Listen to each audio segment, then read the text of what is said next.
Assalamu алейкум кыргыз элим.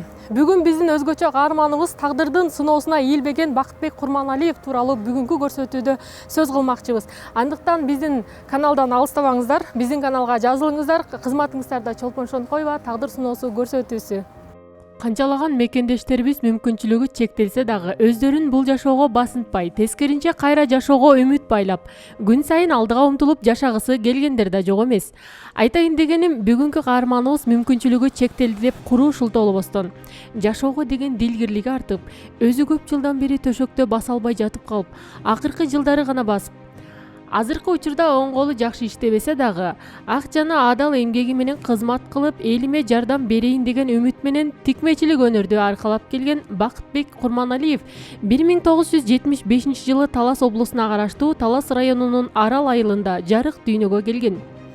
Үй бүлөдө 7 бир тууган жана алардын ичинен эң улуусу, жарык дүйнөгө келишине себепчи болгон апасынын көзү өтүп, азыркы учурда аска зоодай атам бар, деп каарманыбыз айтып берди. Досу буга чейин Мадина базарында дагы иштеген. Азыр бул бөлмөгө келгенине 2 айдын жүзү гана болгон. Анда кеп башынан айта турган болсок, досунун каарманыбызга болгон мүнөздөмөсү төмөндөгүчө болду. Талас облусунун Кара-Бура районуна караштуу Кызыл Ада районунан болом. Бул жумушка ошо бир коом аркылуу келгем. Коом Жашмаевтар коому, Чүй облусунун Жашмаевтар коомуна ошолор чакырып мен кыялга киргизишкен. Кыялдан ошо биринчи тапчка тигип үйрөнүп жүрдүм мен. Тапчкадан кийин ошо машинканы үйрөндүм. Бул машинканы үйрөнгөнүмө ошо 6-7 жыл болуп калды. Ошодон бери ушул менен алек болом. Бакытбек ошо Адилет деген сүрөтчү бала бар, ошол аркылуу таанышканбыз экөөбүз. Ошо сайма эле да. Улуттук кийимдерди чыптама, бергенчи көйнөктөрдө кетет кээде, свадебный көйнөктөрдө. Мондай бычойлап кылып беришет, сайын оюларды эле түшүрөм. Бул байке ошо аракетчилдигинен баа берем ошо. Үйүндө отуруп албай, мен ушундаймын деп алдыга койгон максаттарына баа берем ошо. Канчалаган мекендештерибиз мүмкүнчүлүгү чектелсе дагы өздөрүн бул жашоого басынтпай, тескеринче кайра жашоого үмүт байлап, күн сайын алдыга умтулуп жашагысы келгендер да жок эмес. Айтайын дегеним, бүгүнкү каарманыбыз мүмкүнчүлүгү чектелди деп куру шултоолобостон, жашоого деген дилгирлиги артып, өзү көп жылдан бери төшөктө баса албай жатып калып, акыркы жылдары гана басып, азыркы учурда оң колу жакшы иштебесе дагы, ак жана адал эмгеги менен кызмат кылып, элиме жардам берейин деген үмүт менен тикмечилик өнөрдү аркалап келген Бакытбек Курманалиев 1975 жылы Талас облусуна караштуу Талас районунун Арал айылында жарык дүйнөгө келген. Үй бүлөдө 7 бир тууган жана алардын ичинен эң улуусу, жарык дүйнөгө келишине себепчи болгон апасынын көзү өтүп, азыркы учурда аска зоодай атам бар, деп каарманыбыз айтып берди. Досу буга чейин Мадина базарында дагы иштеген. Азыр бул бөлмөгө келгенине 2 айдын жүзү гана болгон. Анда кеп башынан айта турган болсок, досунун каарманыбызга болгон мүнөздөмөсү төмөндөгүчө болду. Майыптык бул ошо кырсык болду, кырсык болуп буту колум баары сынган болчу. Буту колум сынып, анан басал 4 ай комада жатып калдым. 1 ай комада жатып калдым. Анан 4 ай больницада жаттым. Анан почти 2 жылга жакын баса албай төшөктө жатып калдым. Туалетке да бара албайм кыскасы. Ошондой болуп, кырсыкка учурап, ошондо төшөктө жатып ойлонгонго Алла Таалам убакыт таап берди да. 2009 жылы ушул Бишкектен Авторынок машина базар жактан болгон. Ошол жактан болду. Мен өзүм 2 кызым бар, бирок аялым менен жашап турчумун. Анан ошо кырсыктан кийин аялым кетип калган. Бирок аялымды күнөөлөбөйм, мен өзүмдү күнөөлөмүн. Эмне себеп? Себеп дегенде мен аялыма мурда как глава семьи же үй кожоюну катары аялыма динден түшүнүк жеткирген болсом, аялым мындай акыбалда мени таштабайт болчу. Демек, бул жерде үй кожоюну катары как глава семьи мен өзүм күнөөлүмүн. Азыр Москвада жүрөт улуу кызым. Менин карындашым күйөө баламдын колунда ошол жакта иштеп жүрөт.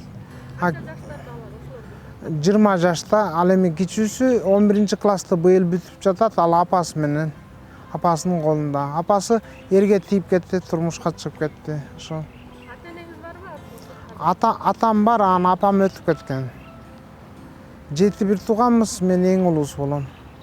Бир туугандарыңыз жардам берип турабы сизге? Бир туугандарым эми жардам берди, аябай эле жардам берди. Больницада жатканда канча деген 100 000 деп акчалар кетип атты. Ошонун баарын ошо бир туугандарым көздөп ошолор эме кылып жатты да. Мен болсо эч нерсе билбейм. Ошо комада жаттым да 1 айлап.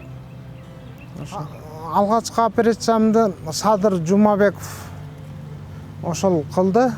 Тааныш менин бир классташ балам Темирлан деген классташ балам бар. Асанов Темирлан деген. Ошол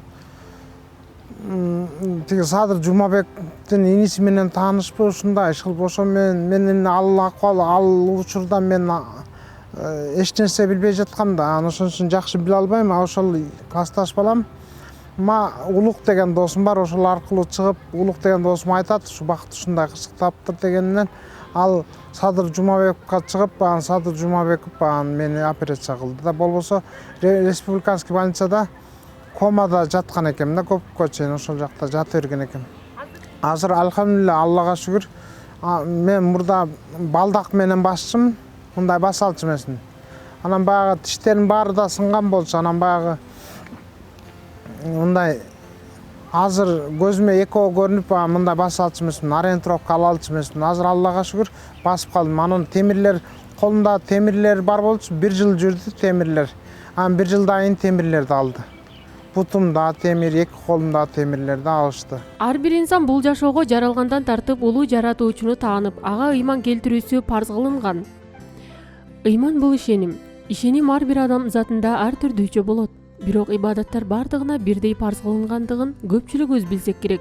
Ошондой болсо дагы намаз окуу парыз жараткандан берилген өзгөчө ибадаттардын бири болуп саналгандыгын аалымдарыбыз айтып келишет. Бакыт байкенин кантип ыйманга келип калгандыгын айта кетпесек болбос. Элибиздин түшүнүгүнө сөзсүз эле сыноо келгенде ыйманга келип калуу деген сөз эмес. Динибизде ыйманга сый менен чакырганда келбесең, ый менен келесиң деп катуу эскертилген да жерлерде айтылган экен. Даарат алууда кыйынчылык жаралат. Оң колум жакшы иштебей калганда байланыштуу сол колумдун күчү көбүрөөк жумшалат. Намаз окуганымда өзүмдү жеңил сезип, сыноолорго оңой сынбаска түрткү болот. Мага Кудай ушундай сыноолорду берип жатканына сүйүнөм, деди каарманыбыздын өз сөзүндө. Өзүм кол өнөрчүлүк ушу жайнамаз сайганда ушул жайнамазга өзүм түшүргөм. Бул түшүргөнүмдү бирок Адилет деген иним бар, ошол сүрөтүн тартып берип, ошо эме кылган, түшүрүп берген, сүрөтүн тартып ошол бала. Анан саймасын мен сайып, ичин толтуруп түшүргөм да. Жана Аллага чексиз мактоолор болсун. Жараткан Субхан Алла Таала айтат: "Мен силерди жараттым, силерден бир пайда көрүүчү эмес, же бир зыяндан коргонуучу эмес. Мен жараттым силерди бир эле максатта" дейт. Ал кандай максат? Күнү түнү мага алкыш айтып мактап туруу үчүн гана дейт. Биз эми ошо алкыш жана мактоолорду айтат экенбиз качан биз намаз окуганда. Эми ошо намаз окуганда бизге эң зарыл болгон нерсе бул жай намаз экен. Эми ошо жай намазды өзүм баягы тияктан бияктан эме кылып жүрдүм, анан өзүм жасап алдым да ушу жай намазды. Ошо бул дүйнө байлыгын беремин жакшыңа да жаманыңа да, бирок ыйманды мен беремин өзүмдүн жакшы көргөнүмө дейт. Ал эми ошол ыйман деген эмне? Бул ыйманды береткен жакшы көргөнүнө кимге? Ал ошо Алланы көп эстеп, жана бул дүйнөдө эмнеге максатта жаралдык жана эмне максатта жашап жатабыз, ошол жөнүндө акыл жүгүртүп, ой жүгүрткөн адамга Алла Таалам түшүнүк берет экен. Ошого мен түрткү болгон себебим, мен мурда 3 күн даватка чыгып келип намаз окугам. Намазды мен окудум, аялым сыйласын, досторум сыйласын деп окудум. Жүрөктө болгон ишеним жок. Эл сыйласын деп окудум. Астагфирулла, Алла кечирсин мени. Анан бир күнү үйлөнүү тойго барып, ошол жактан туура эмес нерсе ичип алып, анан болду эми кой, эл билип калды деп окубай калдым, намаз окубай калдым. Анан көп өтпөй эле кырсыктап, 2 колум сынды, бутум сынды, тиштерим баары сынды, комада 1 ай жаттым. 4 ай больница, 1,5 жыл төшөктө баса албай жаттым. Ошондо азыр акыл жүгүртсөм, ой жүгүртсөм, жараткан Субхан Алла Таала мага ойлонгонго убакыт таап бериптир. Ойлонуп жаттым. Бул дүйнөдө мен эмнеге жаралдым жана эмне максатта жашап жатам? Эгерде мына акыл жүгүртө турган болсок, бул дүйнөдө адам баласы бир кыпынчалык, чаңчалыктагы бир пайдабыз жок. Адам баласы биз ушундайбыз. Биз бул дүйнөдө толук бир гана ичебиз, жейбиз, талкалайбыз, булгайбыз. Эч нерсе. Ал эми ошо бул дүйнөдө жаралгандын биздин максатыбыз бир гана Алланы улуктап, алкыш айтып туруу. Биз эми ошо алкыш жана мактоолорду Аллага айтабыз качан биз намаз окуганда, зикир чалганда, ибадат кылуу максатта гана жаратылганбыз бул дүйнөдө. Максатыбыз ошо. Ал эми биз ошо иманга келүү үчүн биз акыл жүгүртүп, ой жүгүртүшүбүз керек экен.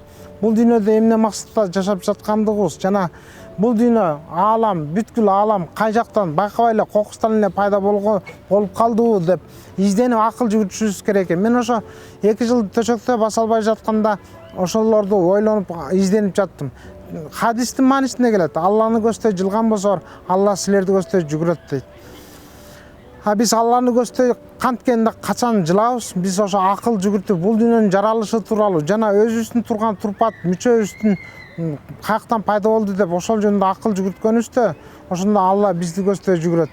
Ошентип ойлонуп жаттым. Бул дүйнө каяктан пайда болду? Байкабай эле пайда болуп калды. Эгерде байкабай эле пайда болгон болсо, эмне үчүн анда жаныбарлар чычкандан баштап пилге чейин бүт баарында 2ден көз, 2ден кулак, 1ден ооз, 1ден жүрөк, 2ден бөйрөк болуп, окшош болуп калат. Эгерде кокустан байкабастан эле пайда болгон болсок, анда бир жаныбардын 5-6 көзү болуп калбайт беле, же 7-8 жүрөгү болуп калбайт беле.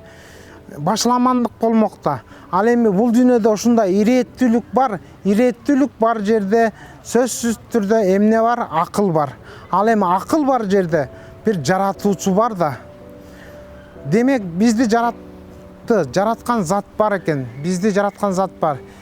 Мен өзүм азыр ушундай акыбалга, кырсыкка учураганыма сүйүнөм, аябай сүйүнөм. Эмнеге? Себеп дегенде мен мындай кырсык келбесе, башыма келбесе, мен жаратканды таппайт болчумун. Мен мурда кандай болгон болсом, ошондой жашап өтмөкмүн.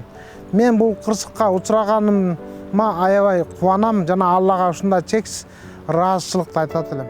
Жигитке 70 өнөр аздык кылат деп айтылган макалдагыдай, бүгүнкү каарманыбыз көпчүлүк адамдарга үлгү болот деген үмүттөбүз. Биздин фондубуздун ар бир кылган иштерине Аллах Таала ыраазы болуп, Кудайга ишенген инсандарыбыздын саны күндөн күнгө эселеп өссүн. Жетекчибиз Азамат Байматовго да терең ыраазычылыктарды билдирип, эмгекчил инсандардын талантынын ачылышына себепкер болуп, жумуш менен камсыздап жүрө беришине тилектешпиз. Кийинки эфирден амандашканга чейин саламатта туруңуздар. Каналга катталууну унутпаңыздар, соопчулукка деген салыңыздар. Дембөөчүлөрдү, таланттуу каармандарды төмөндөгү номерлерде күтөбүз. Кызматыңыздарда Чолпон Шоңкоева, Тилек Айталиев, кайрымдуу бол коомдук фонду.